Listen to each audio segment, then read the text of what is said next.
ये अलमिया है हमारी जमात और हमारी कौम का के रात के 1:30-2 बजे तक नातिया मुशायरा होता है, फिर खुतबा को आखिर में लाया जाता है जब लोग थक चुके होते हैं और थक कर चले जाते हैं।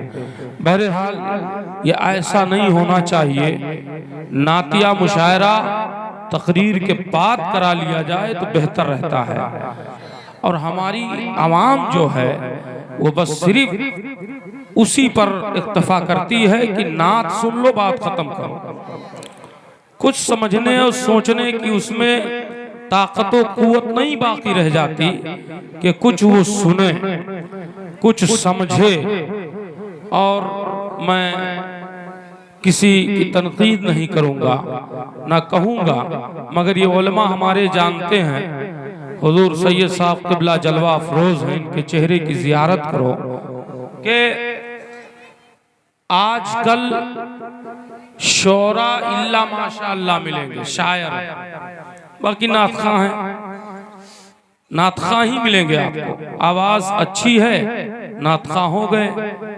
बाज़ों को, बहुतों को मैं जानता हूं कि जो एदादिया में पढ़ रहे थे या नाजरा पढ़ रहे थे, आवाज अच्छी हो गई, वह शायर इस्लाम जी जी। उनको ये नहीं पता रहता है दूसरे शोरा के अशार चुरा करके अपना नाम ले करके करते हैं, और ऐसे ऐसे पैगाम यहाँ से नश्र किया जाता है कि अल्लाह माशाअल्लाह।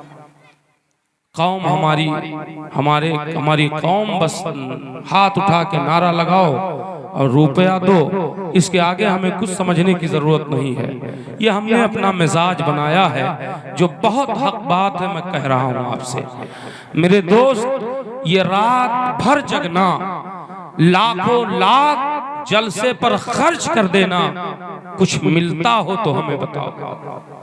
इस जलसे का मतलब ये है कि बुजुर्गों की जिंदगी अपने पहले मुसलमानों के हयात को बयान करके आपको कुछ समझाने की कोशिश की जाए, लेकिन कुछ मिलता नहीं। इसलिए आप शोराए किराम को सुनो, उलमा को सुनो, उस पर अमल भी करो कि सिर्फ अपनी फरमाइश के आशार सुन के चले जाना चाहिए।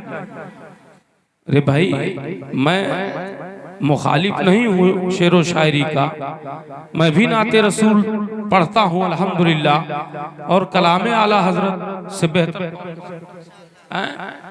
बहरहाल आप हजरात अशार को समझें तब सुभान अल्लाह कहें, वरना कहीं कहीं तो ऐसा होता है माज़अल्लाह की बिला मौका महल सुभान अल्लाह कहने वाले, जबकि उस कहीं कहीं कहना मना है।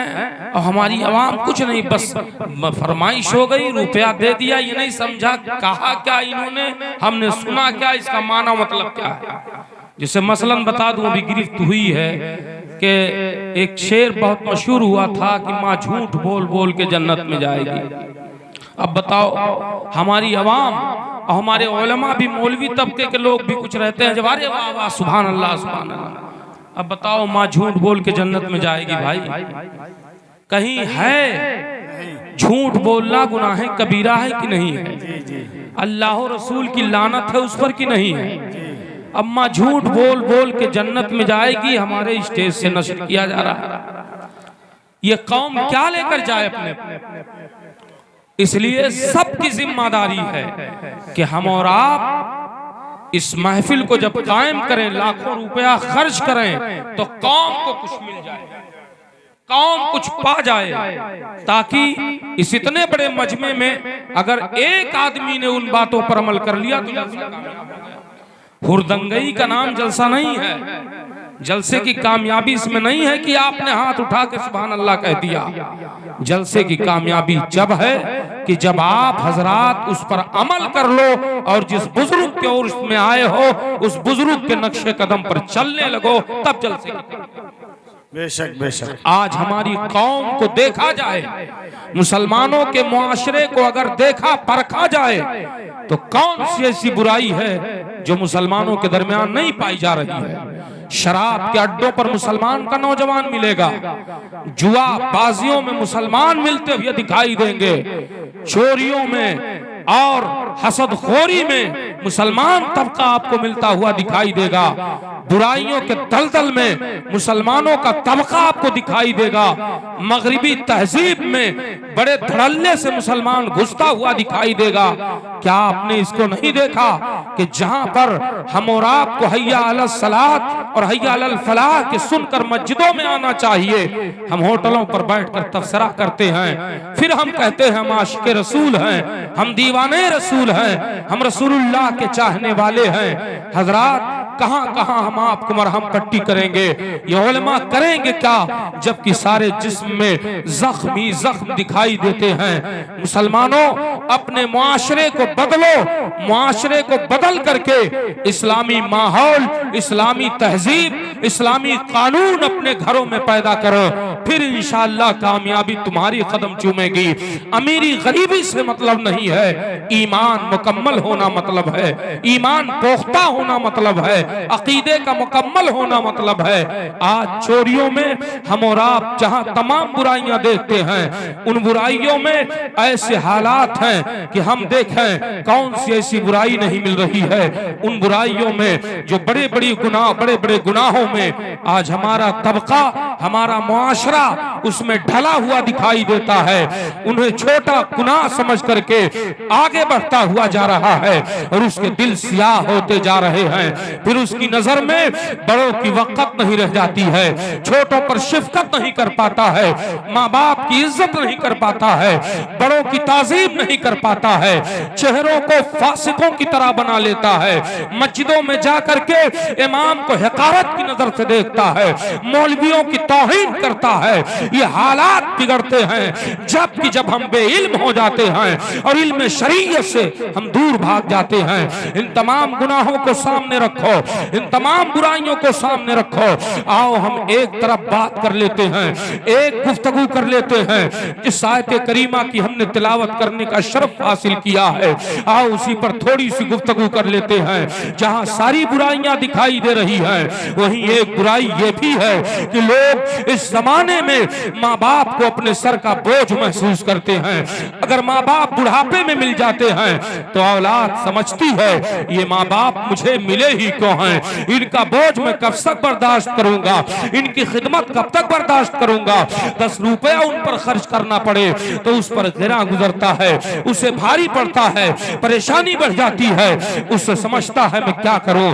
माँ बाप के साथ इस तरह बदसलूकी हो जाती है कि अगर किसी के पास 4 बेटे हो तो उन 4 बेटों में वो माँ बाप तकसीम हो जाते हैं, बारियों में तकसीम होते हैं, कभी हफ्तों में, कभी महीनों में। एक महीना वो खाना खिलाएगा या एक हफ्ता वो खाना खिलाएंगे, इस तरह हफ्तावारान बदल जाते हैं। और उसके बाद हालात ये होते हैं कि अगर बड़े भाई के यहाँ नाश्ता तैयार है और वो अपने बच्चों को लेकर के चाय नाश्ता कर रहा है और माँ बाप बैठे हुए हैं, सैयद साहब किबला दामन थाम है, कहें कौन नहीं अपने माँ बाप को बुला कर तो नाश्ता करवा देता है, तो वो धड़ल्ले से जवाब देता है हजरते वाला आज हमारे यहाँ उनकी बारी नहीं है, इसलिए हम उनको चाय नाश्ता कैसे करवा दें, उनको चाय कैसे पेश कर दें। ये माहौल हमारा बन गया है, ये हमारा मुआशरा बनता जा रहा है। हजरात गिरामी, जरा आओ देखो कुरान क्या कहता है, कुरान हमें क्या तरीका बताता है, हदीस क्या कहती है, रसूल का फरमान क्या बताता है। जरा सा आओ, तफसील बयान करने का तो वक्त मेरे पास अब नहीं है, इजमाली तौर पर चंद बातें बता दूं प्यारे। कुरान की चंद आयतें सुनो। अल्लाह ताला ने माँ बाप के ताल्लुक से कुरान में कई जगहों पर फरमाया है। कहीं रब ताला इरशाद फरमाता है ववस्सैनल इंसाना बिवालिदैहि हुस्ना, अल्लाह तुम्हें ताकीद फरमाता है अपने माँ बाप के साथ हुस्ने सलूक से पेश आओ। तो कहीं रब इरशाद फरमाता है ला ताबुदूना इल्लल्लाह व बिल वालिदैनि इहसाना, और अल्लाह की इबादत के, अल्लाह के अलावा किसी और को इबादत के लायक ना समझो और माँ बाप के साथ भलाई करते रहो। तो कहीं रब इरशाद फरमाता है ववस्सैनल इंसाना बिवालिदैहि हुस्ना। अल्लाह इरशाद फरमाता है, अल्लाह तुम्हें ताकीद करता है कि अपने माँ बाप के साथ हुस्न सलूक से पेश आओ। तो कहीं रब इरशाद फरमाता है कि जब वो तुम्हें बुढ़ापे में मिले तो उनके साथ नरमी से पेश आओ। जब वो तुमसे गुफ्तगू करें तो उनके गुफ्तगू के दरमियान बोलो नहीं और उनको उफ ना कहो, उनको छिड़को नहीं। जब वो बात कह ले तब उन्हें नरमी से समझाओ, अर्ज करो कि ऐसा नहीं ऐसा है। और जब वो तुम्हें बुढ़ापे में मिले तो अपने नर्म नाजुक बाहों को बिछाओ और बिछाने के बाद अब रब की बारगाह में अर्ज करो वक़ुर रब्बिरहमहुमा कमा रब्बयानी सगीरा। ए अल्लाह, हमारे माँ बाप पर यूं ही रहम फरमा जैसे इन्होंने हमें बचपन में पाला है, जैसे इन्होंने हमें बचपन में हमारी परवरिश की है। अब जरा सा जहन लगाइए, ये माँ बाप को अल्लाह ताला ने औलाद को माँ बाप से के ताल्लुक से बचपन याद क्यों दिलाया, बुढ़ापा याद क्यों ना दिला दिया, जवानी याद क्यों ना दिला दी, उम्र का और हिस्सा याद क्यों ना दिला दिया। तो आओ जरा सुनो, बस इजमाली तौर पर सुनते चलो। माँ बाप कितना हुस्न सलूक करते हैं, माँ बाप किस तरह औलाद को बचपन में पालते हैं, माँ बाप किस तरह उसे बचपन में उसके साथ अच्छाइयाँ करते हैं और उसके साथ भलाइयाँ करते हैं। जरा सा अपने ज़हनो फिक्र को हाजिर करो। अल्लाह हू अकबर प्यारे, यही